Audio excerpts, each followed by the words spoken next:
au moins une petite vidéo tranquille pour vous tenir un petit peu informé de putain, j'ai vu, il y a un postillon qui est parti là, je sais pas si vous l'avez vu, mais il était énervé. Pour vous tenir informé de la réparation de la E30 tout simplement. Et alors j'ai reçu ma pompe à huile, j'ai reçu mon joint du carter, j'ai reçu ma chaîne, enfin j'ai tout reçu en fait. Mais le truc c'est que la chaîne, c'est une chaîne fermée et moi il me faudrait une chaîne ouverte parce que ça serait plus simple en fait. Mais en fait vous avez la pompe à huile qui est là, avec la chaîne qui va sur la poulie de en haut. Et attends, parce que là il y a un rond-point là, petit rond-point, tac, tac. De toute façon là on va rentrer sur l'autoroute, du coup on va pouvoir parler tranquillement.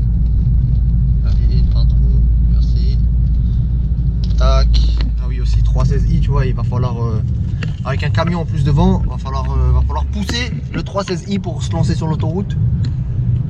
Vous n'allez pas être prêt, je vais mettre un pied au plancher là mon vieux. Attention, vous êtes prêts? C'est parti.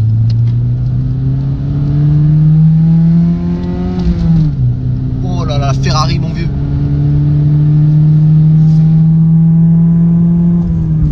Oh, quatrième.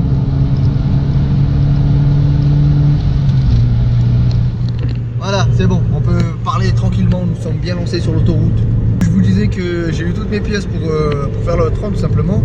Et le truc c'est que pour la chaîne, pour se simplifier la vie, il faudrait que ce soit une chaîne ouverte parce que là, la chaîne que j'ai reçue, c'est une chaîne fermée qu'on a essayé d'ouvrir mais qu'on n'arrive pas à ouvrir. Vous avez en gros votre pompe à huile qui est ici avec votre poulie et votre chaîne qui part, et la chaîne elle part sur une poulie en haut. Et sauf que sur la poulie en haut, dans votre poulie où il y a la chaîne, il y a une autre chaîne avec une autre poulie. Le problème c'est que si j'ai pas une chaîne ouverte, je vais devoir démonter la poulie de devant, enlever la chaîne, ça va être trop compliqué, ça va casser les couilles, tu vois, ça va être du taf pour rien. Alors que si j'arrive à avoir une ouverte, je la passe, je la ferme, tac, je change ma pompe à huile, c'est fait en 2-2. Du coup sur Oscaro, en fait quand moi j'ai acheté la mienne, il y avait marqué chaîne type simplex. Donc si vous savez ce que c'est dans les commentaires les gars, dites-moi, parce que moi j'en ai aucune idée de ce que c'est. Et quand tu marques type simplex sur internet, il te montre que des chaînes ouvertes. Du coup moi j'ai acheté, je me suis dit tranquille, c'est une chaîne, je vais pouvoir l'ouvrir, qui va arriver déjà ouverte et tout. Alors que pas du tout, tu vois, Joey, allez, paye encore pour rien. Mais bon ça va, je peux la renvoyer, je peux me faire rembourser, donc c'est pas trop un souci, tu vois. Mais moi ça me fait chier parce que maintenant je dois commander une autre, attendre que l'autre elle arrive, ensuite je renvoie l'autre, je me fais rembourser. Tu vois, ça fait que des scènes pour rien en fait. Je trouvais sur aucun site où c'était vraiment bien écrit, tu vois, chaîne ouverte ou chaîne que tu peux ouvrir. À chaque fois il y a écrit type je sais pas quoi, type je sais pas quoi. Moi j'ai plus confiance. C'est que vu que moi je travaille du matin d'ailleurs, c'est pour ça que tu peux voir cette tête bien éclatée. Parce que là il est 14h49, ce matin je me suis levé à 3h30. Donc ça pique un petit peu toute la semaine, là on est vendredi tu vois. Donc après une bonne semaine où j'étais bien levé tout le temps là, le vendredi t'es bien épave. Vu que j'ai pas eu le temps d'aller et tout, hier j'ai essayé d'appeler et ils ont pas décroché, donc c'était un petit peu la galère. Donc Justin il a appelé pour moi ce matin et ils ont décroché avec de la chance. Donc apparemment d'après ce que le gars il lui a dit, ils font des chaînes ouvertes. Donc là c'est pour ça que vous êtes avec moi, on va direction chez BM. Je vais aller voir s'ils la font vraiment et pour aller la commander aussi, parce que je crois qu'il peut l'avoir que sous 3 ou 4 jours, il m'a dit Justin. J'espère au moins que la semaine prochaine on pourra faire ça tranquillement, parce que j'ai grave envie de rouler avec ma E30. D'ailleurs j'ai commandé un petit truc pour ma E30 et pour ma E36. C'est pas un truc de ouf mais c'est vraiment quelque chose que ça fait longtemps en fait que je voulais acheter ça. On parlera de ça dans une autre vidéo. Et en tout cas voilà, j'ai plein de trucs encore que je dois acheter. Fin du mois je vais acheter aussi un très bon truc pour ma E30. Alors les gars, ici dans cette rue, c'est un truc de ouf. Alors bien là la Porsche au calme. Là je suis énervé, je dis vas-y je prends la GoPro, je prends pas la GoPro. J'avais fermé la voiture le temps que j'ouvre, mais c'est pas, il y a une 458 italien frère qui passe plein gaz, tout, il a arraché toute la rue. Bon.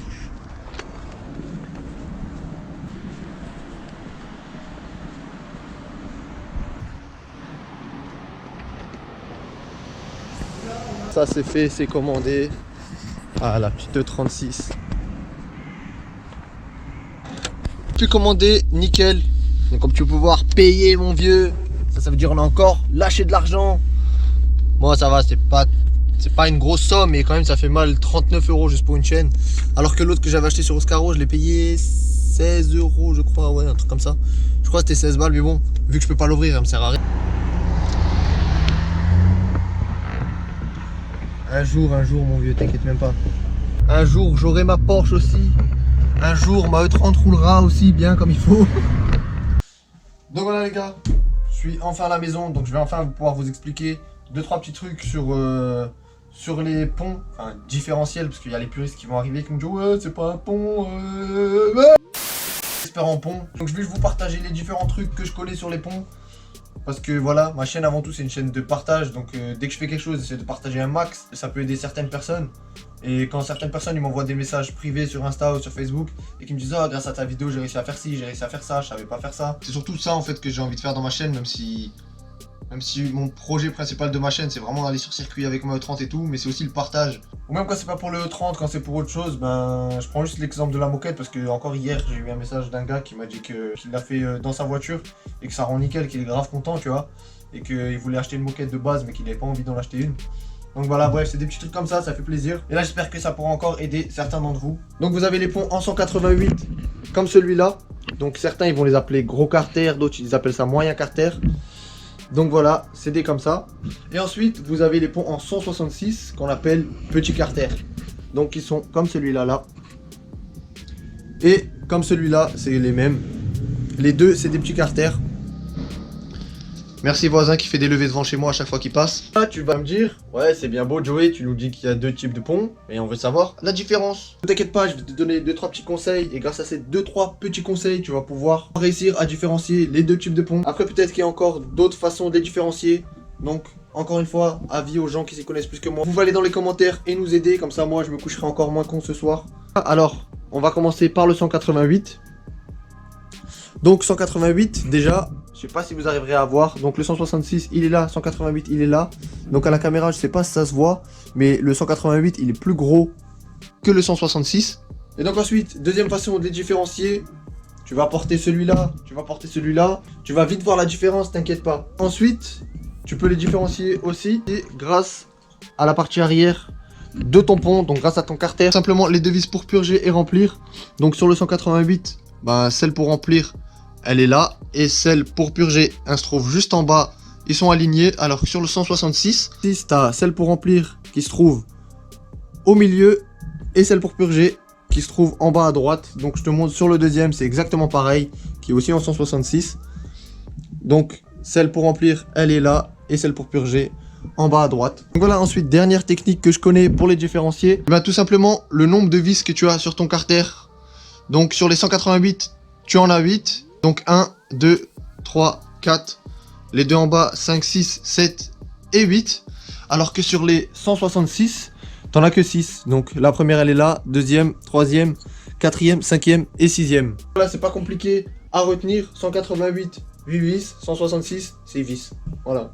Ce qu'il faut savoir aussi, c'est que sur E30, vous pouvez prendre n'importe quel pont de n'importe quel E30 et le mettre sur une autre E30. Si tu veux prendre un pont de 3,25, le mettre sur ta 3,16, tu peux. Si tu veux prendre un pont de 3,20, le mettre sur ton 3,23, tu peux. Si tu veux prendre un 3,18, mettre sur un 3,25, tu peux aussi. C'est juste le rapport du pont qui va changer. En gros, si tu dois acheter un pont et que tu hésites, si tu sais pas qui va sur ta E30, t'inquiète pas, il va aller sans souci. Mais ce que je viens de te dire, c'est vrai, mais en partie, certaines fois, c'est faux. Donc je m'explique tout simplement parce que sur E30, tu as deux types de cardans. Tu as les cardans, on va dire, entre guillemets, standard avec ce pas de vis là. Donc le trou avec cette dimension ici. Si d'autres cardans avec des plus petites vis, avec un pas de vis qui est plus petit. Donc je vais essayer de vous montrer la différence. Donc je sais pas si vous arriverez bien à voir, mais le pas de vis d'ici, il est bien plus petit que celui-là. Donc peut-être que vous, à la caméra, comme dit, vous voyez pas trop la différence. Ça, c'est aussi un des points à regarder le jour où vous comptez changer votre pont et en acheter un autre. Donc bien faire attention à ça. Donc je vais te donner une petite technique si jamais tu as acheté ton pont et tu as ça, ou même si tu veux acheter un pont et que le gars, il vend pas les cardans et que tu n'as pas envie d'acheter de cardans et que c'est des petites vis comme ça. T'inquiète pas, c'est pas un souci. Parce que BM, ils ont quand même tout bien pensé, c'est génie. Tu peux tout simplement récupérer la tulipe de ton ancien pont si elle a rien et la mettre sur l'autre pont. Donc pour faire ça, tu as juste à prendre un pied de biche, tu fais ça et regarde. Et donc comme tu peux voir, un sort sans souci. Après chez moi, celle-là elle est sortie vraiment facilement parce qu'elle était déjà à moitié dehors, je l'avais pas bien remis. Donc, je vais vous montrer sur celui-là pour vous montrer que vraiment c'est pas du tout compliqué. Prenez votre petit truc, vous vous mettez là, tac, et voilà ça sort. De l'autre côté c'est pareil, vous vous mettez là, clac, ça sort. Pour le remettre c'est pas compliqué mais c'est un peu chiant. Parce que vous voyez, là je suis pas en face.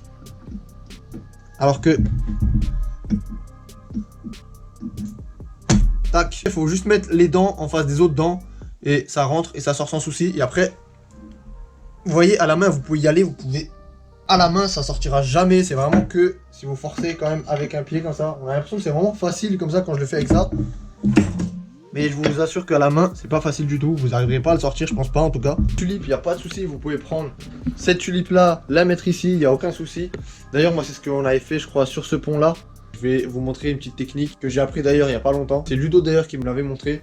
Donc, merci Ludo encore une fois. Donc, je vais vous montrer ça, les gars. C'est vraiment pas compliqué. Et ça peut beaucoup vous aider, je pense. Normalement, vous êtes censé avoir cette petite étiquette là, métallique. Donc, vous l'avez là. Là, le truc qui peut vous arriver, c'est que vous voyez plus rien sur l'étiquette. Donc, le truc, c'est que celui-là, on voit des chiffres, mais on n'arrive pas trop à lire. Celui-là, ben, on voyait rien au début, on l'a gratté. Maintenant, on voit bien. Et celui-là, on voit bien. Mais bon, imaginons que tu as gratté et que tu n'arrives toujours pas à voir. Donc, du coup, je vais vous montrer la petite technique. Très facile et très rapide à faire. Donc à la limite, même si tu veux être sûr le jour où tu vas acheter ton pont, tu prends un petit bout de ficelle dans ta poche, tu arrives là-bas, c'est fait en 2-2. J'ai pris un petit bout de truc comme ça, je l'ai déchiré. Ça fait aussi l'affaire. Donc ce que tu vas devoir faire, c'est prendre un repère ici. Donc le plus simple, je te conseille de prendre ces repères-là ici. Prends un des trous des vis, n'importe lequel, que tu viens placer en face. Tu viens aligner un trou avec celui-là là. Donc, je sais pas si vous verrez peut-être mieux avec celui-là, voilà. Donc avec celui-là, vous venez l'aligner comme ceci.